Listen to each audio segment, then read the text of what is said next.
Digamos que finalmente estás empezando el negocio que has estado pensando. Y por supuesto tus clientes quieren pagar con tarjeta.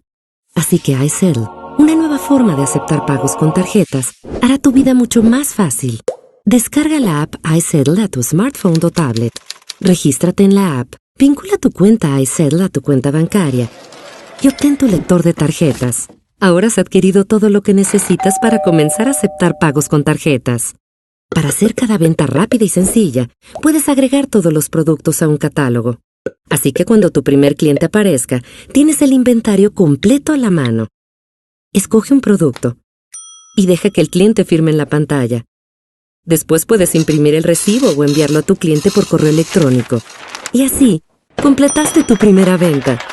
Entre más clientes visiten tu tienda, iSettle te ayuda a mantener un registro de todas tus ventas y productos. Así que no hay razón para esperar. Empieza a crecer tu negocio a partir de hoy y deja que iSettle te ayude en el camino.